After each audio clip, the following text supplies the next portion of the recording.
Howdy folks, and welcome back to World of... actually no, this is War Thunder with the mighty Jingles. I apologise in advance for the picture quality, for the Russian chat in the background. I'm not responsible for any of this. This is video capture straight from the live stream that Gaijin put on at the Igromir Games Festival in Russia, where they demonstrated ground combat in War Thunder. That's what you're looking at. Doubtless most of you have already seen the majority of this footage before, but I figured I had to comment on it. This is what a lot of us have been waiting for. You're looking at War Thunder ground combat. Arcade mode, you'll notice that there is no sniper view, there's no gun sight view, everything is third person with zoom. And here you can see a Mark III Panzer getting stuck into enemy tanks. And what he's about to do here is call in off-map artillery support. This looks like it might be an unlock that you can get for your tanks. And he's just been taken out. So, from the top, selected highlights. First thing that you're going to see here is in this arcade battle selection screen at the start, you can see that you can select a lineup of tanks and aircraft. That's not something I expected to see, I have to admit. It's probably going to come as a surprise to most of us. And here is War Thunder's KV-1 heavy tank. You can see there's a Stuka over there. He's zooming in for a closer look. And I have to admit, the first thing I thought when I saw this on the live stream was it's Skyrim with tanks. Because you very rarely see. So that was the thing about War Thunder when it was just aircraft. They didn't have to lavish that much detail on the ground. I mean, it was pretty, but it didn't have this level of detail in it. It didn't need this level of detail in it, since for the most part you were only seeing the ground from 1,000 meters up. And there's a lot more ground detail here than I expected. Well, I don't really know what I expected. And I think a lot of us were fooled by what we could see of the ground from the air. And it was never going to be that basic. They were always going to have to, you know, go that extra mile for the ground combat.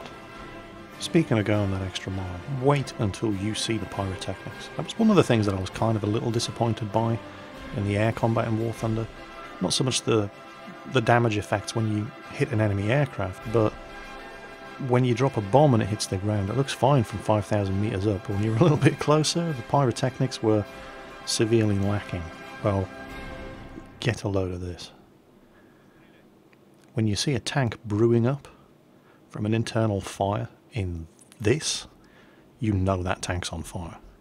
You don't just see a little orange flicker over the engine compartment the way you do in World of Tanks, for example. Watch this. It's two KV-1s facing off against each other, although that other KV-1 is probably getting shot at by somebody else. Wait until you see the flames escaping from the top hatch under pressure inside. There he is. He's oh man, watch that. That is good. But let's not get too carried away by, you know, it's just graphics at the moment. Although, that was awesome. That has got to be an ammo racket. I mean, there was no mistaking. That was a one-shot, to end all one-shots. That's the kind of thing you would expect to see happen when an ISU-152 with a BL-10 gun slams a shot into a Panzer III, for example. That's the kind of explosion you would expect to see. There should be nothing left but a pair of smoking tracks, you know. Well, you know, you're getting that here. The level of detail in the pyrotechnics, at least, are just wow. But, you know, let's not get too carried away. It is, at the end of the day, just eye candy. But watch the way the view snaps to the target when he zooms in while moving. Look at that. It all just seems so intuitive. And that's one of the things that I loved so much about War Thunder when I started playing aircraft in it, the way that a complete flight sim noob like me, using a mouse and a keyboard, still felt like I was controlling an aircraft in their arcade battles before I even started playing historical. As a complete noob to the game and to the genre, I felt like I was flying an aircraft. Which shouldn't come as a surprise given the pedigree that Gaijin have with flight sims. But I was kind of worried about whether or not they could pull it off successfully. Oh, look at that. Yep, he's out of there. But I was kind of worried whether or not they could pull it off successfully with the tanks. And from first impressions, it looks like it handles with exactly the same level of polish that their aircraft do. So that's a major plus point in my book. The one thing I would say, as far as the handling seems, and again, this is just, I mean, I haven't played this. This is just screen capture from the live stream. The vehicles seem a little lighter than I would expect them to. I mean, you saw the KV-1 hurtling around the map there. At speed significantly in excess of what I would expect a KV-1 to be able to achieve.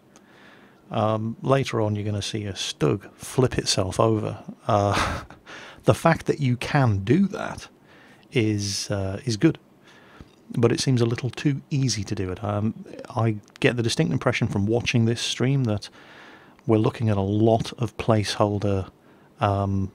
I suppose flight models is completely the wrong term, but you know what I mean. The performance and handling characteristics almost certainly haven't been locked in yet.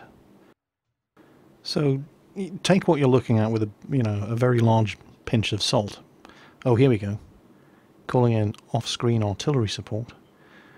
Not all of the tanks seem to be able to do this, which suggests that it's an upgrade, it's an unlock. That whoever's playing this only has on certain of the tanks, or perhaps it's something that certain types of tanks are only allowed to do. Maybe the heavy tanks can't do it. Don't know.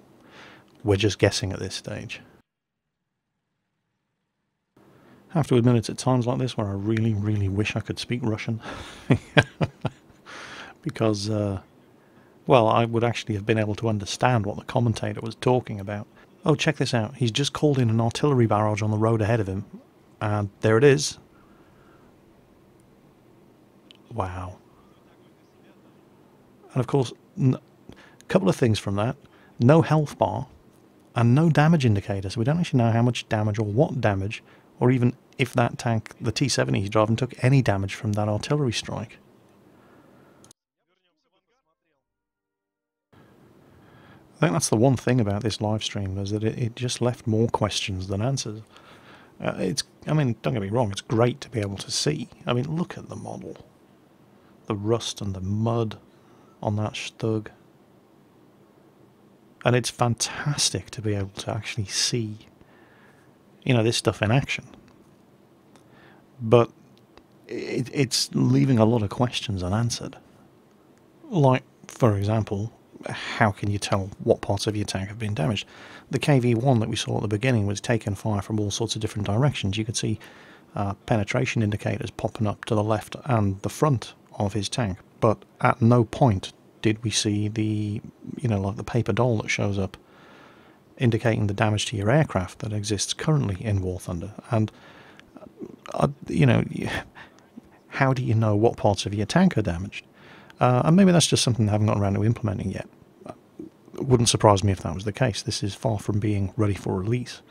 Still haven't actually seen a release date for ground combat, although it's got to be close, given that they're actually showing it to the public and letting people play it at Igramir. Now, one thing that we did see when we're driving our tanks around was you could see the gear that you were in, the RPM of the engine, and the speed you were doing.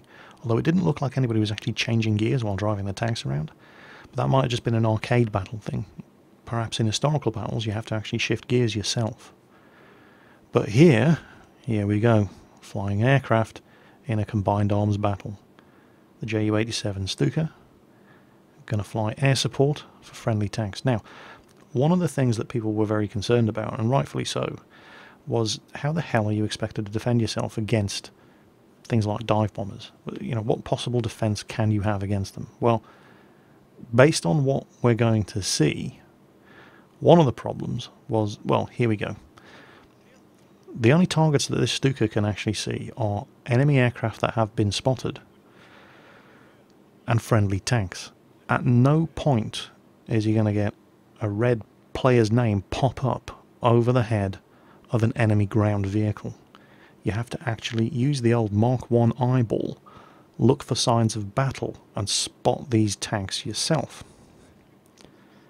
Now, I don't know how the cover mechanics work. I don't know how the spotting mechanics work, the camouflage mechanics. It could be that unless an enemy tank, or rather a friendly tank, it actually has eyes on. There we go. What he's doing, he's looking for the friendly tanks. And he's about to... Here we go, a bit of close air support. Bombs away. Yeah, that's a kill. But you'll note that even though friendly tanks were in direct line of sight combat with those enemy tanks, he never at any stage got a target indicator pop-up showing him enemy player, whatever your name is here. Ooh.